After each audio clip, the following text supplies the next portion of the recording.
Selamat pagi Bapak Ibu saudara sekalian. Puji Tuhan, pagi hari ini kita kembali dalam ibadah online. Puji Tuhan ya saudara, bahwa Tuhan masih melindungi kita, menyertai kita sampai saat ini. Terpujilah nama Tuhan. Saat ini kita mau menyembah Tuhan. Kita angkat pujian saat menyembah-Mu Tuhan.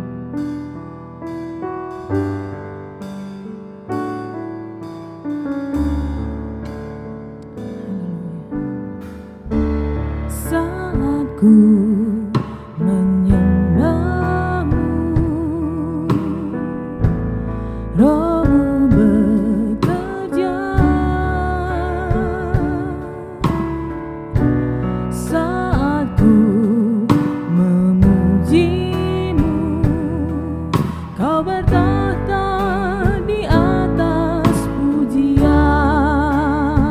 Kita katakan sama-sama lagi. Saat ku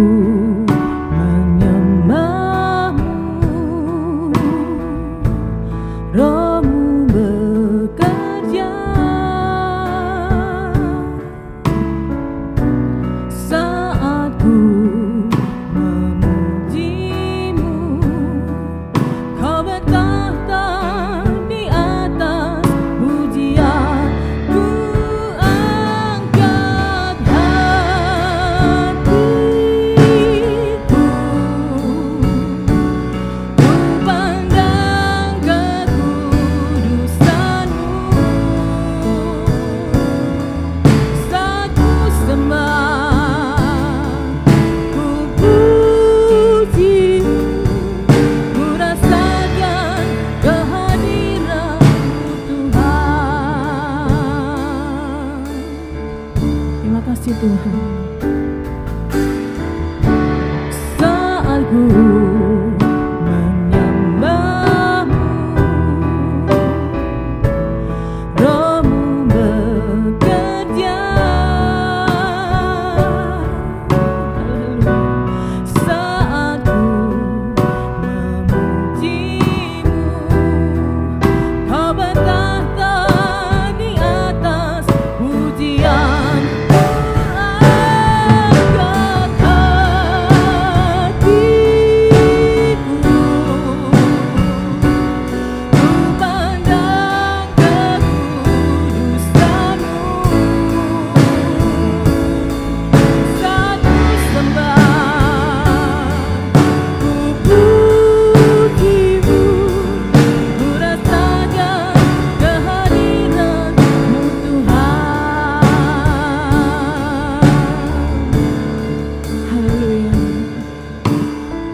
Sungguh kami bersyukur Tuhan. Terima kasih Tuhan, karena kehadiran dalam hidup kami Tuhan. Terima kasih Yesus.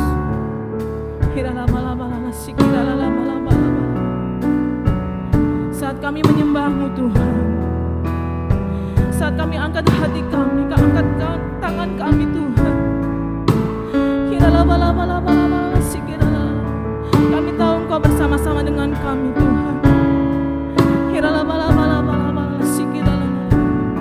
Engkau yang melawat setiap kami Tuhan. Terima kasih Yesus.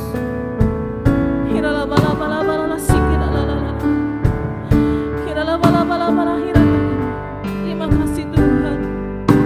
Kamu angkat hati kami menyembah Engkau Yesus. Haleluya. Saat ku menyembah-Mu,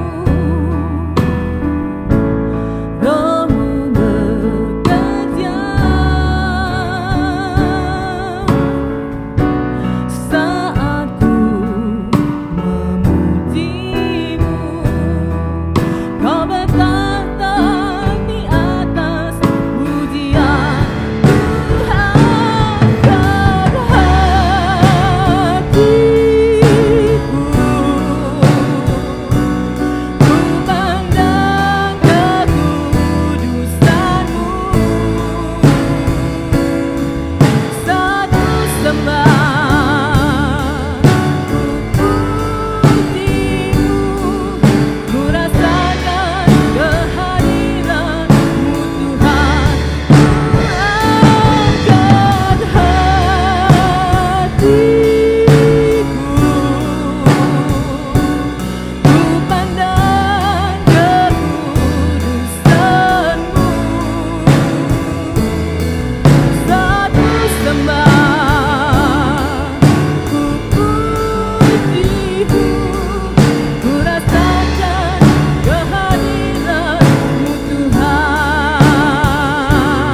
Yesus, kami sembah Engkau Tuhan.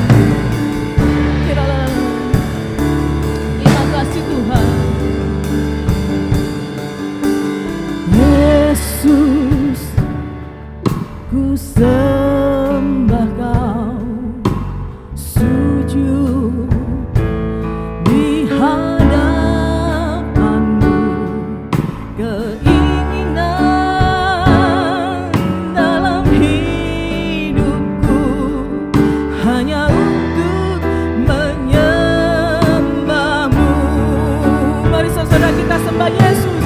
Yesus, ku sembah Kau, sujud di hadapan-Mu, keinginan dalam hidupku hanya untuk menyembah-Mu. Lebih lagi kita katakan Yesus, Yesus,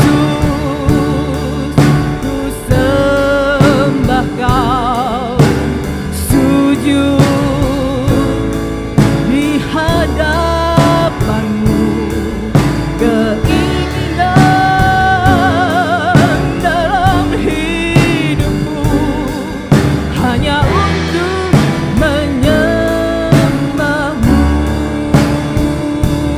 Terima kasih Tuhan, kami katakan hadirat-Mu memenuhiku, hadirat kudus-Mu penuhi bait-Mu, dan ku tersungkur menyembah-Mu, yang ku nampak hanya kemuliaan-Mu. Sekali lagi kita katakan hadirat-Mu memenuhiku, amin. Hadirat kudus-Mu penuhi bait-Mu, dan ku tersungkur menyembah-Mu, yang ku nampak hanya kemuliaan-Mu, amin. Yang ku nampak hanya kemuliaan-Mu, yang ku nampak hanya kemuliaan-Mu. Haleluya, beri kemuliaan buat Tuhan kita. Haleluya, haleluya. Puji Tuhan. Haleluya, segala kemuliaan hanya bagi nama Tuhan kita. Amin Yesus. Haleluya, kita mau sorakan haleluya buat Tuhan kita.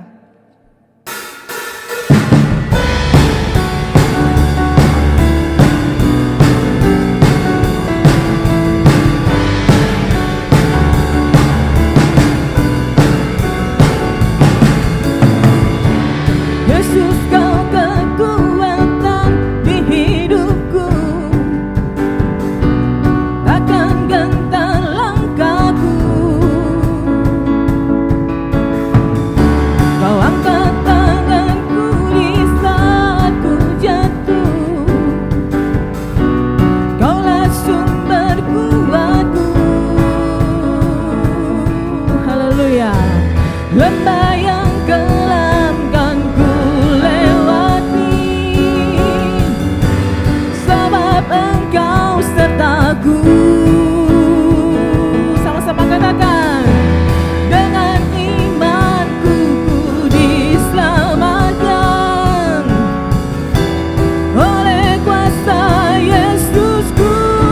Sama-sama, ku angkat tanganku, ku sorakan haleluya. Namamu berkuasa, surga bumi nyatakan. Ku angkat tanganku, nyatakan Kau hebat, Allah yang perkasa, perkasa selamanya.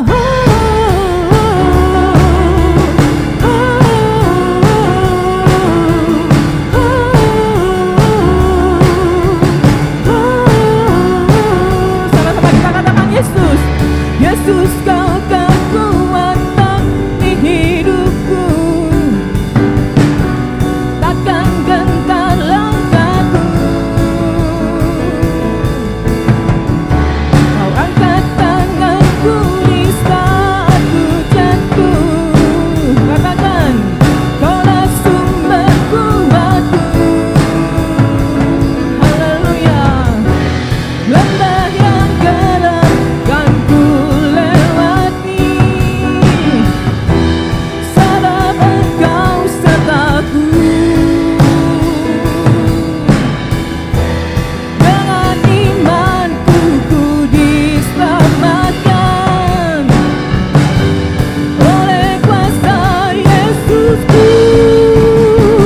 Ku angkat tanganku, ku sorakan haleluya. Namamu berkuasa, surga bumi nyatakan. Ku angkat tanganku, nyatakan kau hebat, Allah yang bertata, berkuasa selamanya.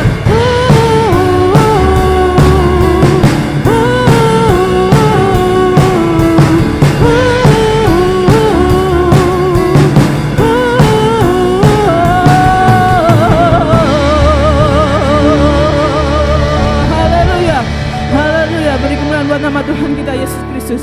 Terpujilah Engkau Tuhan. Haleluya. Terima kasih Tuhan. Kiralamala, shikiralalama. Tiba saatnya kami mendengar kebenaran firman-Mu Tuhan. Haleluya. Kami membuka hati kami untuk jamahan-Mu Tuhan. Kami membuka hati kami untuk firman-Mu Tuhan. Terima kasih Yesus.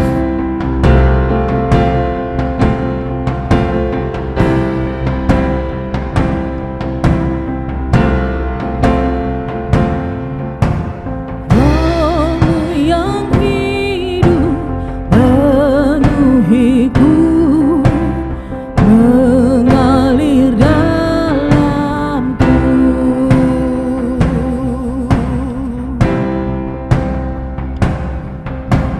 Jiwaku tenang bersamamu dalam naungan-Mu.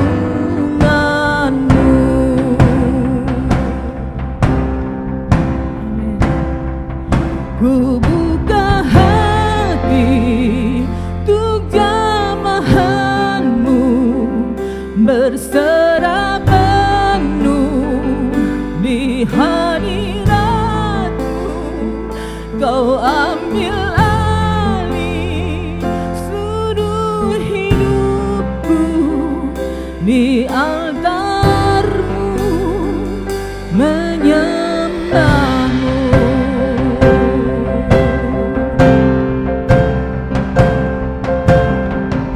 Haleluya Tuhan. Roh-Mu yang kudus memulihkan setiap kami Tuhan. Roh-Mu yang kudus pulihkanku, Engkaulah damaiku. Ku hidup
Kami siap hati kami buka hati kami Tuhan. Haleluya. Jamah setiap kami Tuhan, lingkupi setiap kami. Isi dengan kebenaran firman-Mu yang menguatkan setiap kami Tuhan. Haleluya. Terima kasih Tuhan. Haleluya. Terima kasih Yesus. Shalom Bapak Ibu sekalian, apa kabar? Kiranya dalam lindungan dan kasih Tuhan selalu dalam hidup kita. Saudara yang kasih Tuhan, kembali kita mendengar firman Tuhan lewat online. Dan walaupun kondisi saat ini belum menentu, tapi kita percaya Tuhan pasti akan lalui. Negara kita pasti bisa melaluinya. Kita tetap berdoa kepada Tuhan. Nah saudara yang kasih Tuhan, sebelum kita mendengar firman Tuhan, mari kita berdoa terlebih dahulu. Bapa, dalam nama Yesus, terima kasih buat hari ini. Tuhan beri kami kesehatan, kekuatan, penyertaan-Mu nyata dalam setiap hidup kami. Terima kasih. Sungguh Tuhan, kami bersyukur kami dipeliharakan setiap hari dalam hidup ini Tuhan. Terima kasih. Biarlah Tuhan kami sebentar akan mendengar firman-Mu, berbicara lewat kebenaran-Mu Tuhan. Biarlah kami boleh hidup dalam firman-Mu, dan kami boleh bertumbuh di dalam firman ini Tuhan, dan kami boleh terus Tuhan mengalami satu perubahan ke arah Kristus. Tuhan, pakai hamba yang berbicara maupun setiap kami yang mendengar dengan pengurapan yang baru, sehingga apa yang kami dengar bukan sekedar lewat, tapi itu boleh tinggal di dalam hati kami dan menjadi bertumbuh dalam hidup kami. Terima kasih Bapa, terpujilah nama-Mu. Kami siap mendengar firman-Mu di dalam nama Yesus. Haleluya. Amin. Saudara yang dikasih Tuhan, setiap orang pasti ingin mengalami perubahan, ya kan? Dari sesuatu yang jelek mau yang baik. Ya, nggak mungkin orang mau yang dari baik ke yang jelek. Saudara. Ekonomi aja mau yang bagus nanti, mau cukup, dari kekurangan menjadi yang cukup. Terus kemudian dari yang jelek menjadi yang bagus, saudara. Ya, artis-artis Korea aja banyak yang menyulap mukanya menjadi yang bagus, saudara. Wanita hari-hari ini bersolek, saudara, untuk menjadi yang bagus, saudara. Mau yang muda, tua sekalipun harus berdandan, saudara. Itu wanita. Nggak kalah loh, laki-laki juga, saudara, bersolek juga loh, saudara. Ya, mereka juga mau supaya memiliki sesuatu yang lebih baik. Tentu harus ada mengalami perubahan, saudara. Bukan hanya kehidupan hari-hari tubuh kita yang berubah, tapi spirit kita, roh kita juga mengalami perubahan. Ya, perubahan ke arah Kristus, saudara. Ya, terus-menerus diubahkan dan menjadi serupa dengan Kristus. Nah, ini penting, saudara. Hidup kita harus mengalami suatu perubahan, peningkatan untuk menjadi sempurna seperti Kristus, saudara.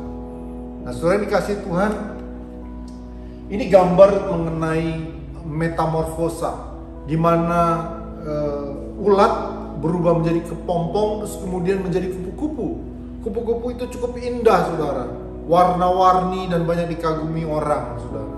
Kalau kita melihat kupu-kupu, wah kagum, saudara. Warnanya begitu bagus, bahkan di dunia sampai ada museumnya dan sampai ada orang mengkoleksinya karena keindahannya, saudara. Tentu ada suatu proses dari ulat menjadi kepompong, yang dia harus mengalami suatu proses sehingga dia berubah menjadi sesuatu yang indah, dari yang menjijikan menjadi sesuatu yang indah, saudara. Ini suatu proses yang terus berjalan, saudara yang dikasihi Tuhan. Nah, perubahan ini, saudara, adalah satu proses dalam hidup kita.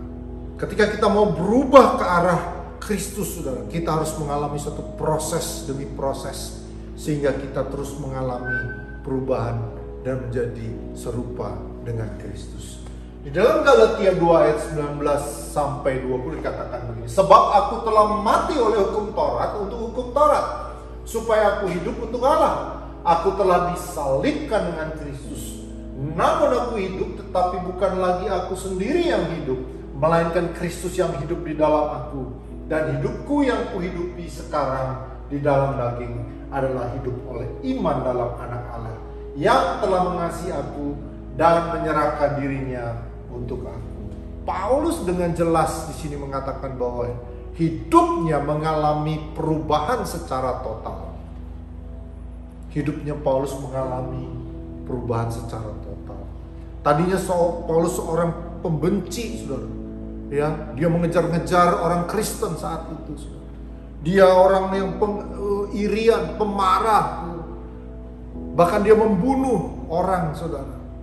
Tapi dia mengalami Kristus, dia mengalami perubahan hidupnya secara total. Tentu kita mengalami perubahan ini, kerinduan kita, saudara. Ya, dari hidup kita dulu yang sia-sia, perkataan kita yang kotor, pikiran kita yang tidak baik, kita diubahkan oleh Kristus, saudara. Nah, saudara dikasih Tuhan, apa saja yang perlu diproses untuk berubah total? Nah, ini penting, saudara. Apa saja, saudara? Yang pertama adalah pikiran-pikiran jahat. Pak, bagaimana pikiran jahat? Oh, saudara, seringkali kita secara sadar atau tidak sadar, saudara, kita berpikir bahwa kalau melihat orang dalam kesulitan, kadang-kadang kita, apalagi yang kita nggak suka, saudara, syukurin lo, ngerasa biar lo rasain. Saudara, seperti itu kadang-kadang. Itu pikiran yang jahat, saudara. Ya, kita senang kepada orang yang dalam kesulitan. Itu pikiran jahat. Ini yang mengganggu hidup kita, saudara, untuk kita menjadi serupa dengan Kristus. Ya, belum lagi kita pikiran tentang bagaimana berpikir tentang hal-hal yang negatif tentang orang lain, saudara. Pikiran kita diisi seperti itu. Seharusnya kalau kita mau menjadi sempurna seperti Kristus, biarlah pikiran Kristus yang berdiam dalam hidup kita. Ya, bukan pikiran-pikiran yang jahat. Banyak hal yang kita alami sehari-hari, saudara bisa lihat dalam hidup kita sehari-hari. Kadang-kadang kita berpikir yang tidak baik dalam hidup ini, saudara. Nah, saudara dikasih Tuhan, yang kedua adalah kebencian. Ya, bukan sekedar kita ada pikiran-pikiran yang jahat, saudara. Merancang pikiran kita, merancangkan sesuatu yang mungkin untuk kepentingan kita sendiri, untuk yang penting diri kita sendiri, saudara. Ya, kita egois dalam berpikir itu, saudara. Nah, yang kedua kebencian, saudara. Kadang-kadang orang yang luka hati, ya, melihat orangnya rasanya masih nggak enak, saudara. Jangankan dia berbuat yang jelek, yang baik aja kadang-kadang dia pikir yang kurang baik buat dia, saudara. Karena luka hatinya. Ini harus dibereskan. Untuk kita mengalami suatu perubahan total, kita harus berani untuk berubah dalam hidup kita, saudara. Ini tantangan-tantangan yang kita hadapi, yang perlu diproses dalam hidup kita, saudara. Hati kita perlu diproses, pikiran kita perlu diproses, saudara. Sehingga hidup kita betul-betul mengalami perubahan ke arah Kristus. Ya, terus kemudian iri hati. Kan saya katakan tadi, Paulus mungkin iri kepada orang-orang Kristen saat itu. Mungkin dia punya saingan akhirnya karena dia cukup ternama saat itu, saudara. Saudara, iri hati membawa orang menjadi sesuatu yang berbuat yang saudara, bersaing untuk hal-hal yang negatif, saudara. Nah, saudara, ini penting untuk kita mengalami perubahan. Hidup harus mengalami suatu perubahan ke arah Kristus. Yang terakhir yaitu kebodohan atau bebal, saudara. Apa sih, Pak? Kebodohan dan bebal. Terus seringkali kita mendengar firman Tuhan. Dan firman Tuhan yang kita dengar, kita mungkin mulai mengerti, saudara. Setelah mengerti, kita nggak mau lakuin. Kita tahu, tapi kita nggak lakuin. Itu bebal. Atau juga ada orang yang tahu firman Tuhan, tapi cuek aja, saudara. Anggap enteng firman Tuhan, saudara. Nah, itu bebal, saudara. Orang yang gak mau dinasehati itu orang yang bebal. Firman Tuhan itu isinya nasihat. Nah, maka itu membuat orang menjadi bebal, bodoh. Orang yang tidak terisi dengan kebenaran firman Tuhan, itu menjadi bodoh. Nah, makanya kita untuk perlu diproses. Kita jangan hidup dalam kebodohan atau kebebalan, tapi kita sensitif dengan firman itu, supaya firman itu masuk dalam hidup kita, dalam hati kita, bertumbuh firman itu, saudara, supaya kita nggak bodoh, saudara, kita nggak bebal, tapi firman itu yang mengubahkan hidup kita. Nah, Paulus jelas dikatakan di sini, ya, sebab aku telah mati oleh hukum Taurat, untuk hukum Taurat, supaya aku hidup untuk Allah. Jadi dia udah tinggalkan hidupnya, saudara. Dia mengalami perubahan total, ya, supaya dia hidup untuk Allah, saudara. Ya, dan aku telah disalibkan dengan Kristus. Jadi udah ditinggalkan. Ya, kita nggak mampu keluar dari situasi itu, saudara. Untuk kita keluar, berubah secara total hidup kita. Waktu Paulus nggak mampu, saudara. Mungkin Paulus berusaha juga nggak mampu. Dia tahu hati nuraninya berbicara, saudara. Paulus tahu hatinya seringkali berbicara, saudara. Tapi dia nggak mampu keluar sampai satu titik, saudara. Dia dalam perjalanannya, dia berjumpa dengan Kristus. Dan ketika Kristus datang kepada Paulus yang disebut Saulus, Saulus, Saulus, mengapa engkau menganiaya aku, katanya Tuhan, saudara. Waktu dia mengalami perjumpaan dengan Kristus, berjumpa dengan salib Kristus, dia mengalami perubahan secara total. Makanya hidup yang dia hidupi lagi bukan dia sendiri yang hidup, melainkan Kristus yang hidup di dalam dia, saudara. Nah, proses ini dilalui oleh Paulus. Nah, hal yang paling penting, usaha kita nggak bisa kita keluar dari situasi itu. Perubahan itu hanya terjadi ketika kita berjumpa dengan salib Kristus. Sama katakan, berjumpa dengan salib Kristus. Itu adalah perubahan total hidup saya. Paulus ngalamin itu. Dia mengalami suatu perubahan total ketika salib Kristus. Dia mengalami perjumpaan, saudara. Bukan usaha kita. Kita begitu mengenal Kristus dan berjumpa dengan salib Kristus, hidup kita mengalami perubahan. Dulu saya juga punya perkataan yang kotor, pikiran yang sia-sia. Itu mengalami perubahan dengan sendirinya. Oh, tiba-tiba kok saya nggak lakukan itu lagi ya? Kok saya mengalami perubahan ya?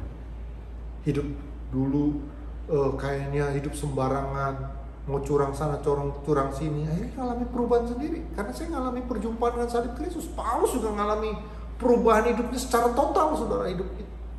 Nah, makanya saudara sebagai anak Tuhan, kita bisa mengalami perubahan secara total.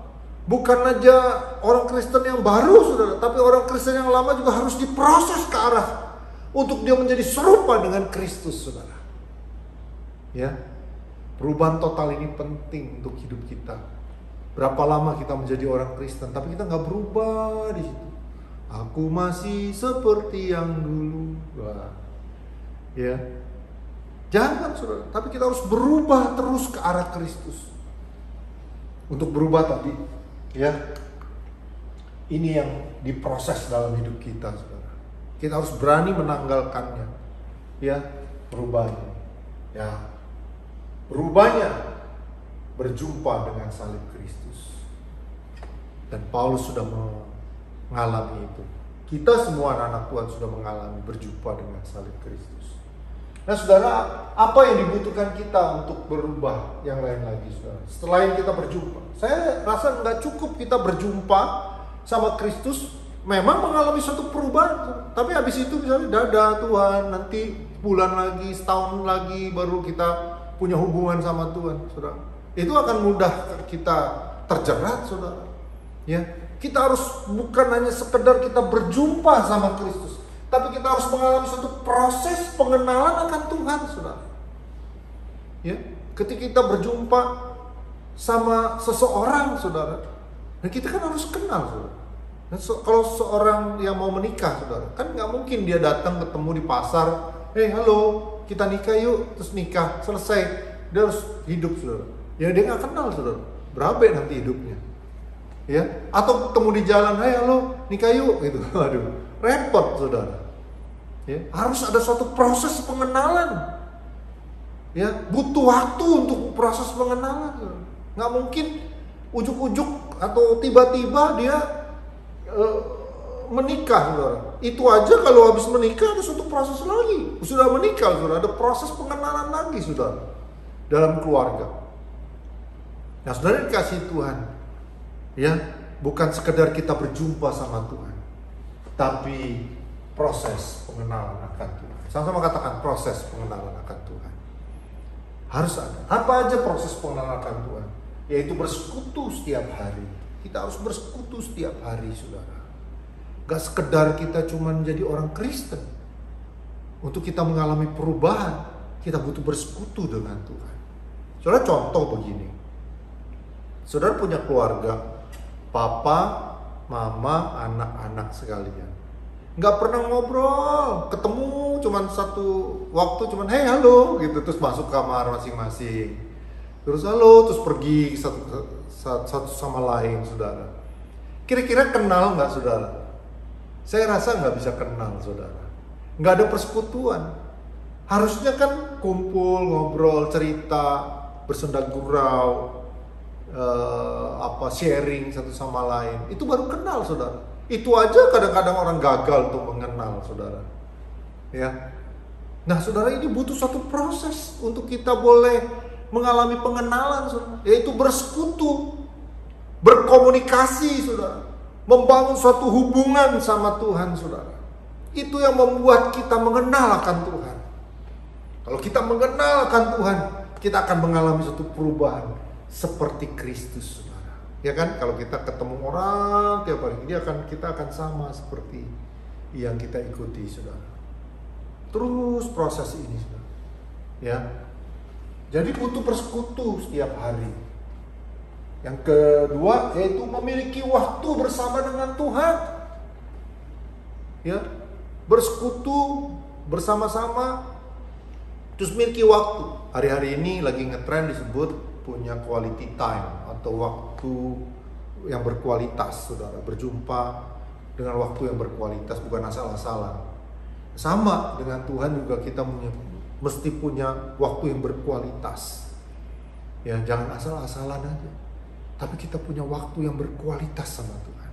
Betul-betul kita punya waktu sama Tuhan ketika kita berdiam diri sama Tuhan. Kita membangun hubungan dengan kualitas waktu kita. Berapa lama hidup kita untuk kita banyak menyita waktu diri sendiri, saudara. Untuk kita nonton TV, untuk kita cari nafkah, untuk kita main, untuk kita hobi, untuk segala macam, berapa banyak. Dan akhirnya kita punya gak waktu yang berkualitas sama Tuhan. Maka itu kita gunakan waktu yang berkualitas sama Tuhan. Ketika kita punya waktu yang berkualitas, kita akan mengalami perubahan. Anak aja zaman sekarang butuh waktu yang berkualitas sama orang tuanya. Kalau enggak, dia gak mengalami perubahan. Dia mungkin cari informasi dari luar, saudara. Kalau enggak ada waktu yang berkualitas sama keluarga. Nah, maka itu kita butuh waktu yang berkualitas bersama dengan Tuhan. Yang ketiga, tinggal di dalamnya, saudara. Ya, jangan hanya punya waktu yang berkualitas. Kita cuman say hello, saudara. Tapi kita tinggal di dalam Dia, saudara. Apa sih Pak tinggal di dalam Dia? Firman itu adalah Kristus sendiri. Dia boleh tinggal di dalam hati kita dan tinggal dalam pikiran kita. Pikiran Kristus yang ada dalam hidup kita. Sehingga kita membawa kemana-mana tentang firman dalam hidup kita, saudara. Itu yang membuat kemenangan dalam hidup kita. Karena firman Tuhan dikatakan dalam Timotius, firman itu yang mengajarkan kita setiap hari. Yang menyatakan kesalahan dalam hidup kita, saudara. Sehingga kita mengalami perubahan ketika kita kebiasaan buruk kita selama ini. Firman itu yang mengubahkan hidup kita menjadi serupa dengan Kristus. Itu yang penting, saudara. Sehingga hidup kita betul-betul mengalami perubahan ketika kita tinggal di dalam Kristus. Firman-Nya tinggal di dalam saya dan saya di dalam Kristus. Saudara yang dikasihi Tuhan, kita butuh proses pengenalan akan Tuhan. Jangan sekedar kita berjumpa dengan salib Kristus. Betul kita mengalami perubahan, tapi kita perlu pengenalan akan Tuhan. Seperti kita minum kopi atau air atau teh, saudara. Kita nikmati tiap hari. Rasanya air itu masuk dalam tubuh kita, menyegarkan hidup kita, membuat kita segar setiap hari, saudara. Ya, menyenangkan bersama dengan Tuhan. Apalagi yang dibutuhkan kita untuk berubah, saudara. Proses perubahan dari logika kepada hal yang rohani, saudara. Ya, seringkali kita menggunakan banyak hal yang logika. Ya, dunia ini banyak yang menawarkan tentang logika dalam hidup kita, saudara. Ya, padahal firman Tuhan tidak terbatas dengan jarak, waktu, dan situasi, saudara.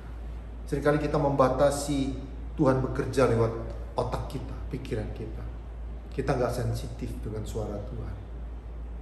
Saya juga mengalami seperti itu, saudara. Kadang-kadang Tuhan bicara kok lewat gitu aja. Waduh, belakangan saya jadi sedih. Wah, saya kenapa nggak ikutin Tuhan bicara ya? Nah, saudara, ini harus kita belajar, saudara. Untuk mengalami suatu perubahan, kita harus betul-betul butuh proses yang namanya logika dalam pikiran kita yang membatasi, yang menjarakan hidup kita lewat logika kita. Menjadi sesuatu hal yang rohani, saudara. Spiritual life, saudara. Ya, roh yang hidup, yang kuat, saudara, untuk kita hidup dalam firman itu, saudara, dan menyatakan bahwa roh kita hidup, saudara. Ya, dari hal yang logika menjadi spiritual life atau kehidupan yang rohani, saudara. Kita alami sebetulnya tiap hari. Tuhan bicara loh tiap hari dalam hidup kita. Tapi kadang-kadang kita batasi dengan logika kita, saudara. Kita nggak percaya Tuhan, seolah-olah. Saudara yang kasih Tuhan, kita baca di dalam firman Tuhan dari Kisah Para Rasul 10 ayat 1 sampai 25 sebenarnya. Nanti saya baca sebagian, saudara nanti teruskan setelah ibadah ini mungkin, saudara. Saya bacakan saja. Di Kaisarea ada seorang yang bernama Cornelius, seorang perwira pasukan yang disebut pasukan Italia.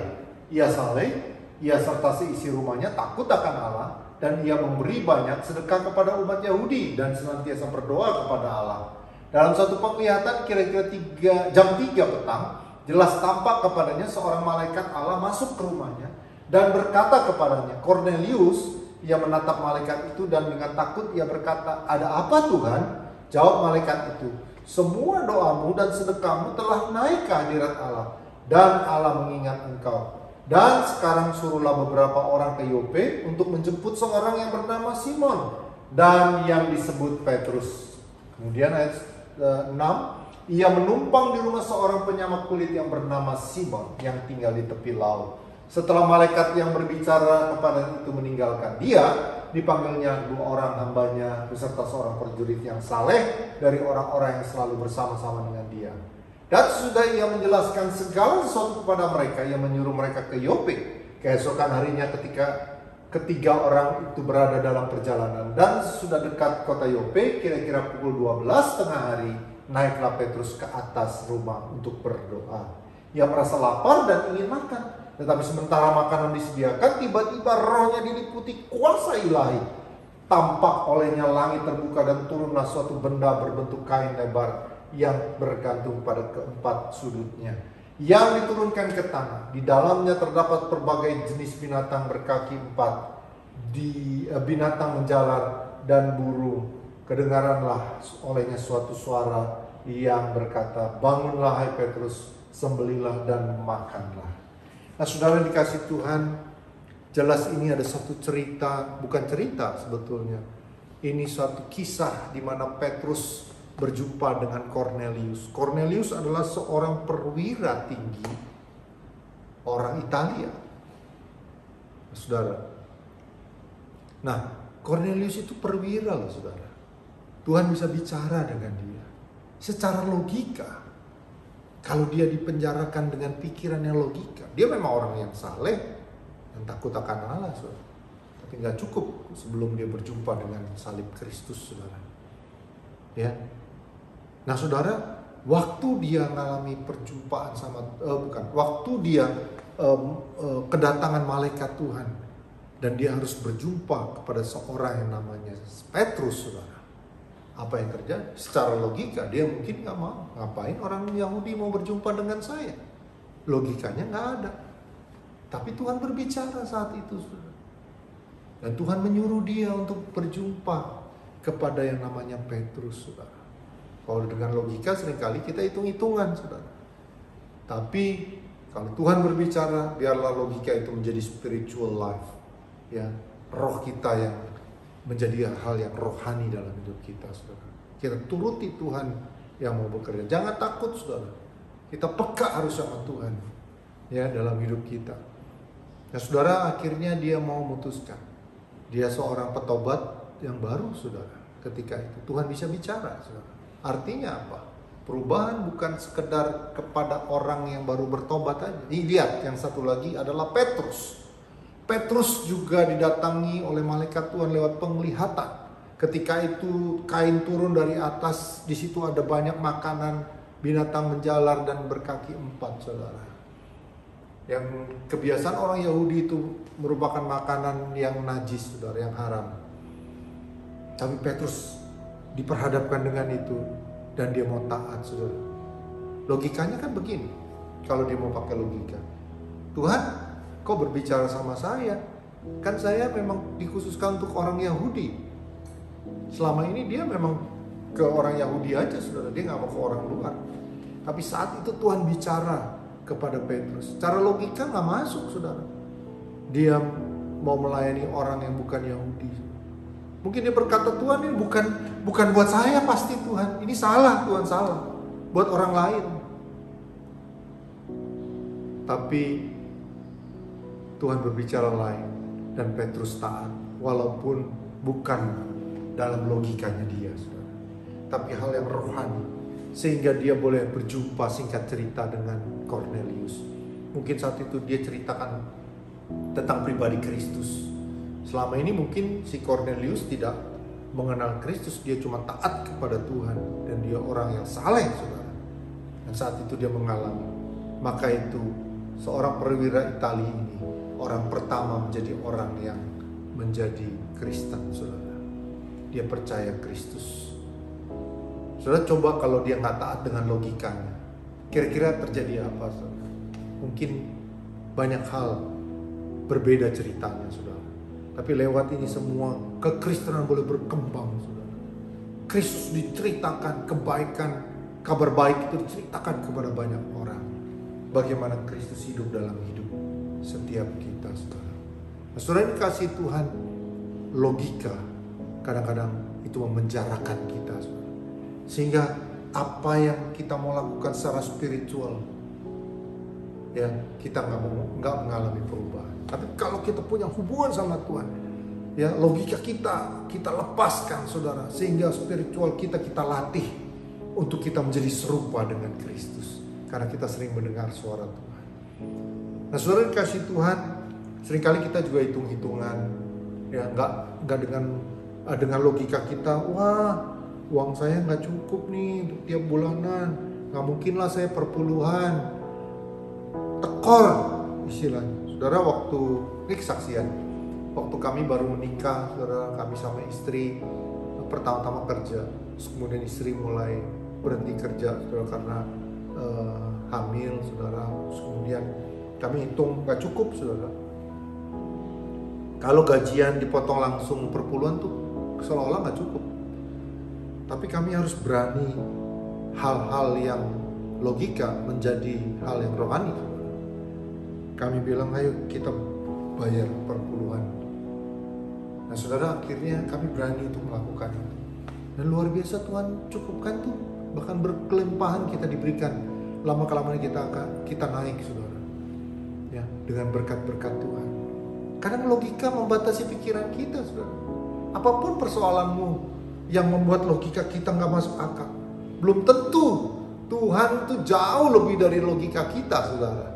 Makanya kita keluar dari situasi logika kita. Tapi segala sesuatu kita ukur dengan secara rohani kita. Untuk kita terus bertumbuh dan kita berubah dan kita menjadi seperti Kristus, saudara. Hidup kita. Maka jadikan segala sesuatu dengan hal-hal yang rohani. Dengan imanmu. Dengan firman Tuhan yang hidup dalam hidup kita, saudara, kita bawa itu sebagai sesuatu yang rohani, ya, sesuatu yang mustahil, ya. Kadang-kadang yang kita pikir ini nggak mungkin, tapi Tuhan bukakan loh. Tuhan sediakan, Tuhan yang atur segala sesuatu. Hal apapun, baik itu materi maupun non materi, saudara, kehidupan, mungkin juga segala sesuatu yang Tuhan nyatakan, perlindungan Tuhan, ya, segala sesuatu, saudara. Saya banyak kesaksian sebetulnya, tapi nanti saya akan kesaksian berikutnya, saudara, ya, tentang bagaimana Tuhan luar biasa. Dengan logika kita seolah-olah wah ini untung dan rugi, atau ini sulit dan nggak bisa, saudara. Tapi sesuatu yang rohani yang membuat kita mampu untuk keluar dari situ, saudara. Makanya kita mesti belajar hal yang logika menjadi hal yang rohani, saudara, dalam hidup kita. Spirit kita harus kita kuatkan, saudara, bersama dengan Tuhan, ya. Sehingga Petrus berjumpa dengan Cornelius, dan dia boleh mengalami suatu perubahan dalam hidupnya, saudara. Akhirnya Petrus tidak dengan logika lagi, saudara, tapi dengan spiritual perubahannya, saudara, dengan roh yang berubah, saudara. Dia boleh berjalan, bahkan dia sampai berani mati untuk memberitakan Injil keselamatan bagi banyak orang. Nah, saudara, hidup kita juga harus kita mengalami perubahan secara total, menjadi serupa, berubah setiap hari, ya. Bukan hanya kita bilang, oh, untuk orang Kristen yang baru aja berubah. Enggak, saudara. Buktinya kita masih banyak harus kita rubah dalam hidup kita, saudara. Dalam perubahan itu banyak kendala di dalam hidup kita. Sebagai orang Kristen, berapa lama kita menjadi Kristen? Kita harus berubah terus sampai kita menjadi serupa dengan Kristus, sempurna seperti Kristus. Dan Tuhan dipermuliakan lewat kehidupan kita dimanapun kita berada. Mari tundukkan kepala, kita mau berdoa. Haleluya, haleluya. Terima kasih Tuhan, haleluya. Sungguh Engkau besar, Engkau hidup, Tuhan. Oh, terima kasih Yesus. Saudara, mari taruh tangan kananmu di dada. Tuhan, ini kerinduan kami, Tuhan. Kami ingin mengalami satu perubahan secara total hidup kami. Kalau dengan usaha kami gagal. Tapi kalau kami mulai mengalami perjumpaan sebagai titik awal hidup kami dengan salib Kristus, kami boleh mengalami perubahan secara total hidup kami, Tuhan. Kami boleh hidup dalam perubahan yang begitu luar biasa, Tuhan. Hidup kami berubah, Tuhan. Bukan dunia milik kami, Tuhan, tetapi kami memiliki Kristus yang ada dalam hidup kami. Kami bersyukur, terima kasih Tuhan, terima kasih ya Tuhan. Biarlah Tuhan lewat firman-Mu ini kami boleh dibentuk, Tuhan. Kami memiliki satu pengenalan akan Engkau lewat hubungan quality time. Bahkan kami tinggal di dalam firman-Mu, Tuhan. Kami hidup di dalam Engkau, Tuhan.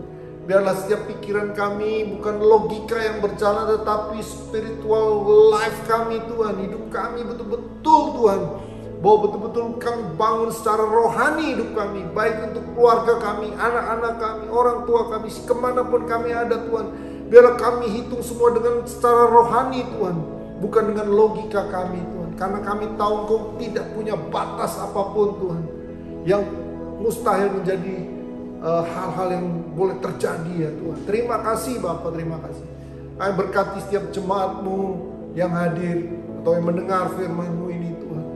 Kami boleh menjadi serupa dengan Kristus untuk kami mengalami perubahan secara total hidup kami, Tuhan. Mari Tuhan, biarlah hidup kami betul-betul menjadi sesuatu yang harum, menjadi sesuatu yang indah ketika kami mengalami perubahan. Nama-Mu dipermuliakan lewat hidup kami, Tuhan, dan Engkau ditinggikan. Terima kasih buat semua berkat-Mu. Kiranya Tuhan yang dipermuliakan dalam hidup kami. Terpujilah nama-Mu. Di dalam nama Tuhan Yesus, setiap kita yang percaya dan mengucap syukur.